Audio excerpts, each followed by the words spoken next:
Jorge Luis Gonzalez was a Cuban heavyweight contender in the 1990s. As an amateur, he was very, very good indeed. He managed to beat the likes of Lennox Lewis and Riddick Bowe.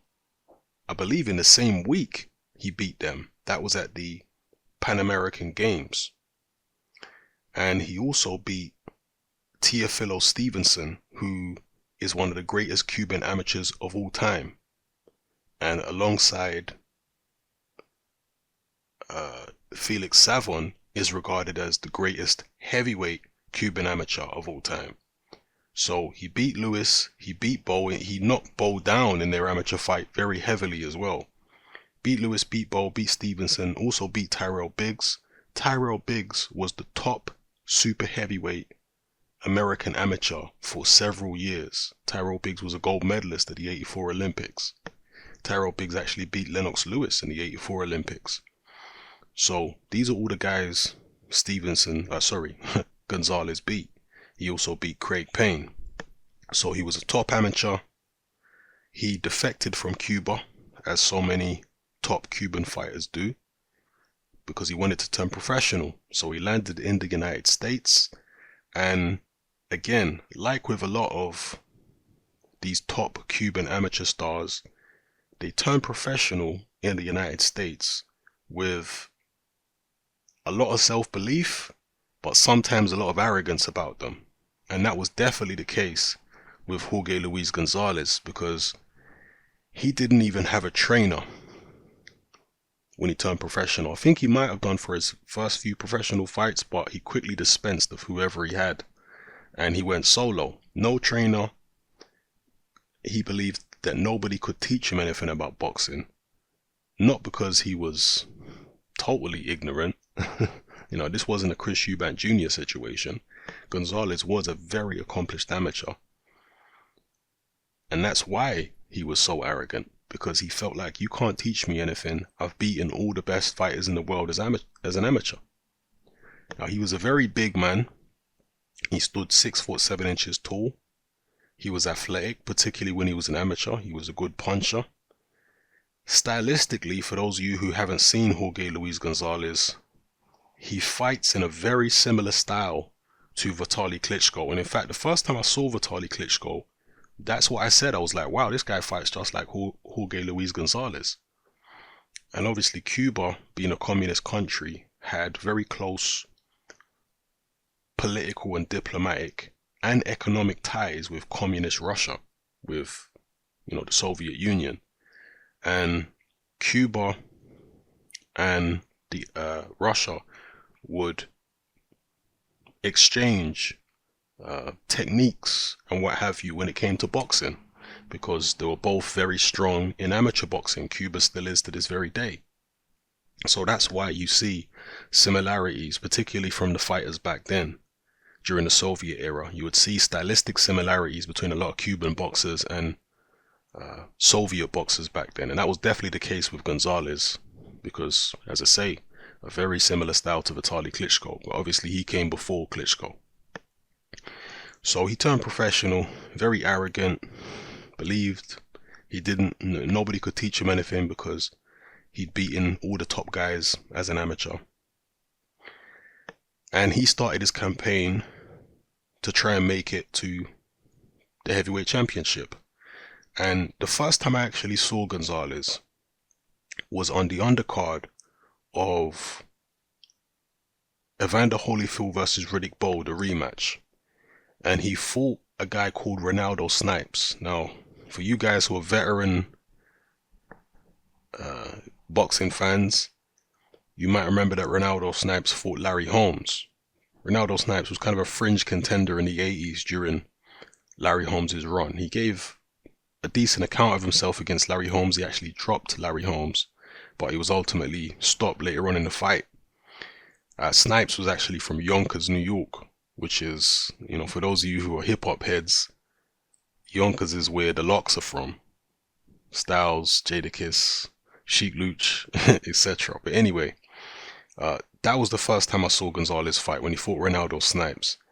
And my impression of Gonzalez the first time I saw him was, wow, this guy's a bully. Like, the way he was toying with Snipes is like he could have knocked Snipes out much earlier than he did. He knocked him out late in the fight. I can't remember the exact round, but he knocked him out late. But he looked like a kid picking the legs off an insect in that fight. He just looked like he was deliberately prolonging the beating of Ronaldo Snipes, who was completely overmatched. Snipes was way over the hill by the time he fought Gonzalez. But Gonzalez was deliberately prolonging the fight to inflict maximum punishment upon Ronaldo Snipes. And a lot of the crowd, I think, were booing at a certain point in the fight from what I remember.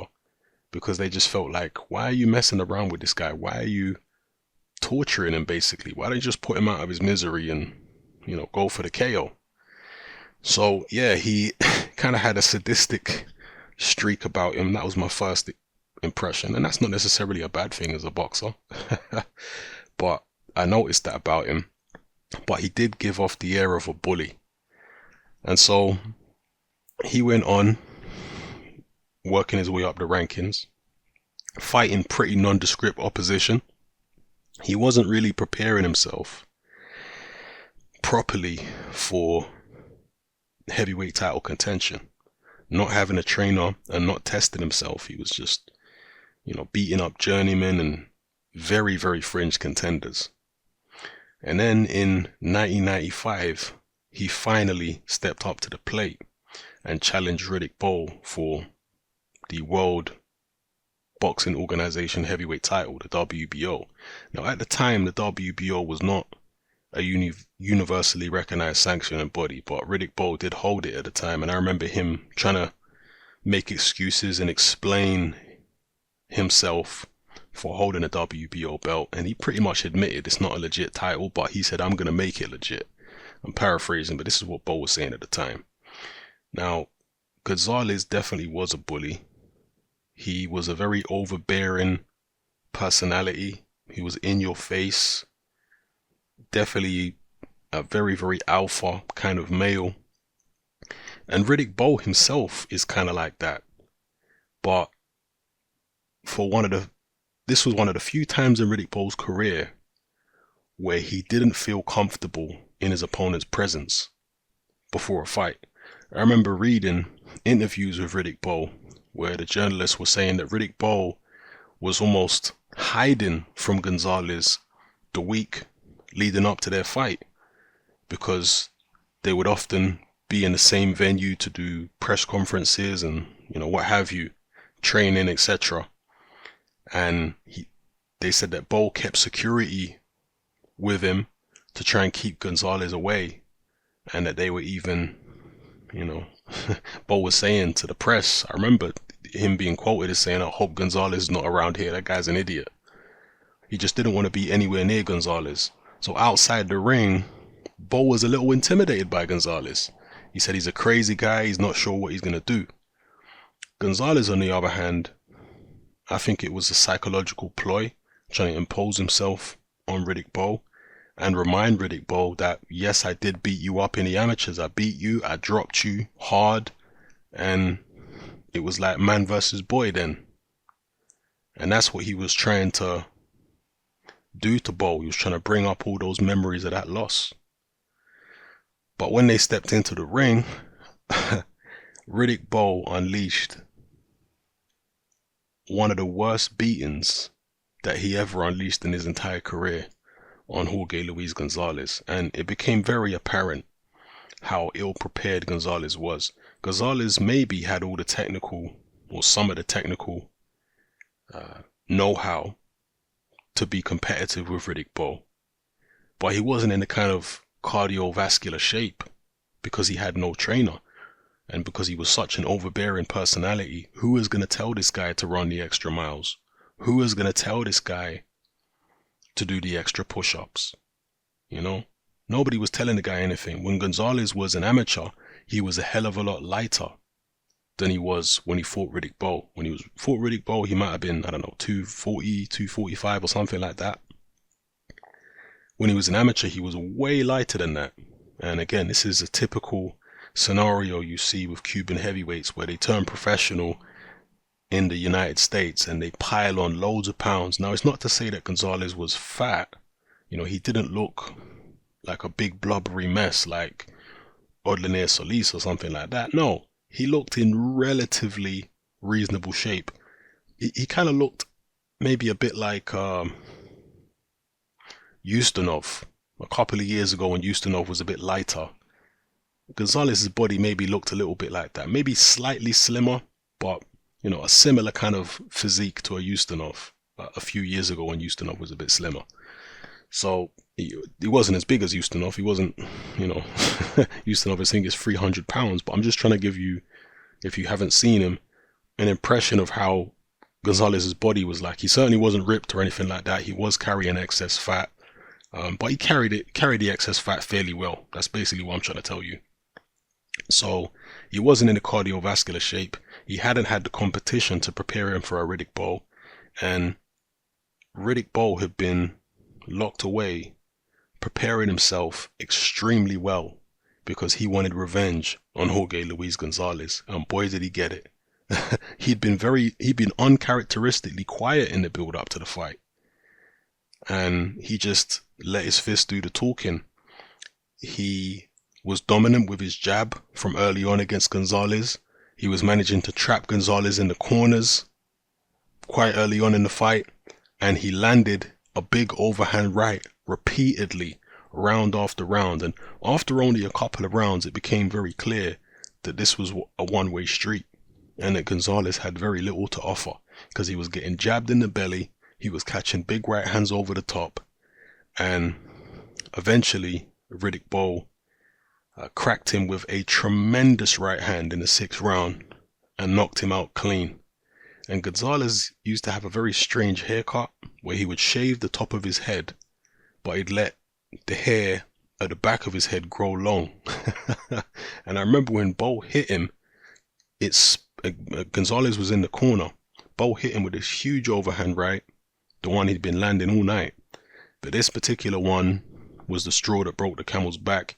It spun Gonzalez's body completely around, and his hair at the back of his head went flying, and he crashed to the canvas underneath the ropes. Spectacular knockout. And that was at a time when some people were questioning Riddick Bowe. This was his reign as WBO heavyweight champion, and he'd had a few performances following the loss to Holyfield, because he lost the rematch to Holyfield, and he had a few performances after that which people weren't really too convinced by. For example, he fought a guy called Buster Mathis Jr., who was the son of the famous Buster Mathis who fought Muhammad Ali in the 70s, and that fight saw Riddick Bowe frustrated by Buster Mathis Jr. through however long it was, I think 4 rounds. And Bowe resorted to hitting Buster Mathis Jr. while he was down. It was one of the most dirty and blatant cases of hitting a guy when he was down that you'll ever see. And the verdict of the fight was eventually deemed a no contest. You know, it should have been a disqualification because Bowe blatantly knew the guy was down and he hit him. It was pretty disgusting. Then he fought Larry Donald after that, Riddick Bowe. And, you know, Riddick Bowe pulled a real dirty, cheap shot at a press conference where he punched Larry Donald in the face. Donald wasn't provoking him or anything, but Riddick Bowe just got close to him using bully tactics and actually two-pieced him. Gave him a left-right combination, very hard punches with a bit bare knuckles on the chin. Larry Donald incredibly stood there, iron-jawed, and didn't go down. So he fought Larry Donald. The fight went the distance. He never came close to stopping Larry Donald. A lot of people weren't particularly impressed by that. Then he fought Herbie Hyde. Herbie Hyde gave Riddick Bowe a lot of trouble. He did knock Hyde down loads of times. I remember one of the fight reports in one of the magazines I read. They said that Herbie Hyde should have employed a cutsman for his knees in the Riddick Bowe fight because he was on his knees so many times because he went down loads against Riddick Bowe, which is pretty funny. But Bowe did dispatch of Hyde. in the mid rounds, but not before Hyde gave him a lot of trouble and did hurt him. So Bo was being questioned by a lot of people. A lot of people were thinking, is he past his best? Is he over the hill? And then came the Gonzalez fight, and he made a believer out of a lot of people again.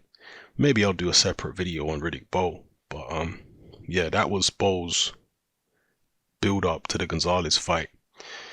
And as far as Gonzalez, after Riddick Bowe, well, it was a classic case of Bowe taking Gonzalez's soul.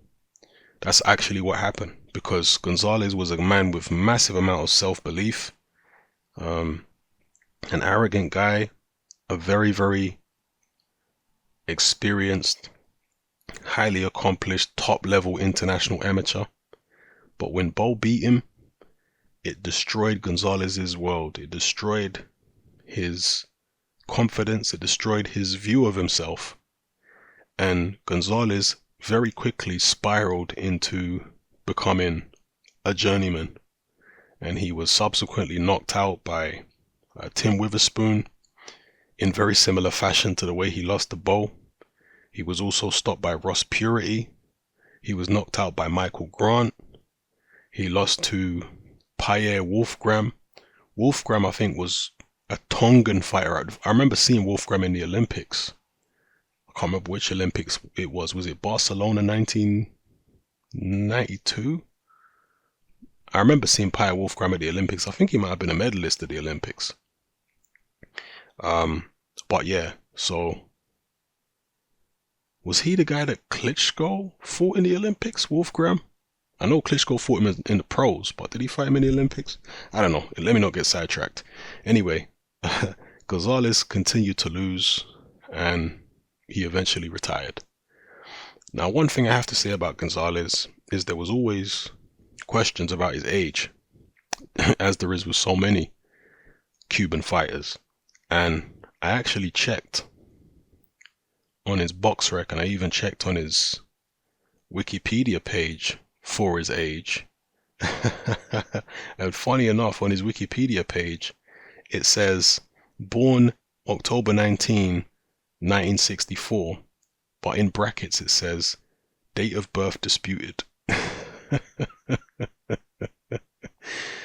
That's very often the case with Cuban fighters. They are often older than we are led to believe, you know. So anyway, that's the story of Jorge Luis Gonzalez.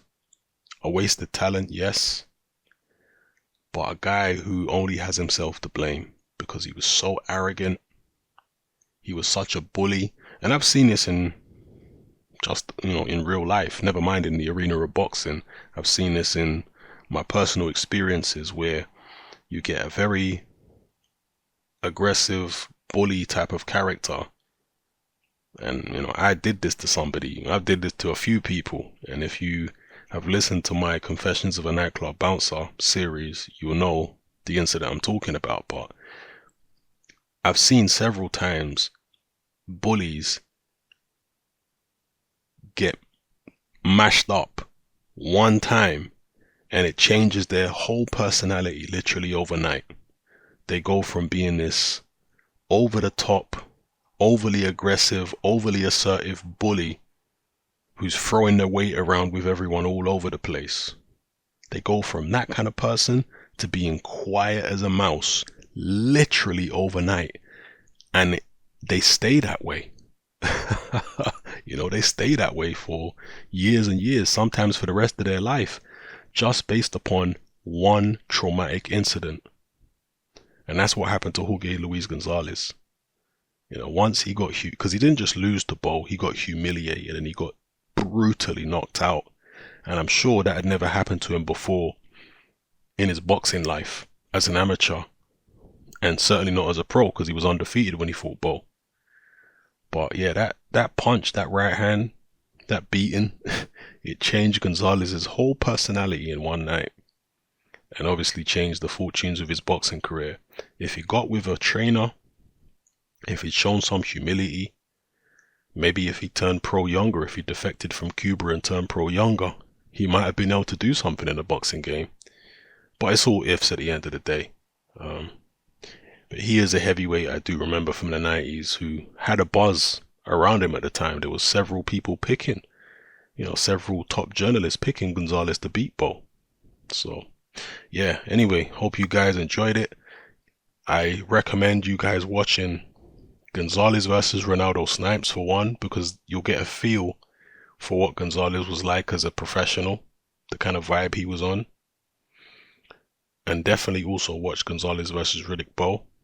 And have a watch of Gonzalez versus Lennox Lewis and Riddick Bowe in the amateurs. And if you can find it, Gonzalez versus Teofilo Stevenson. Have a watch of those fights. I recommend them. Alright? Hope you enjoyed the video. It's Hatman, I'm out.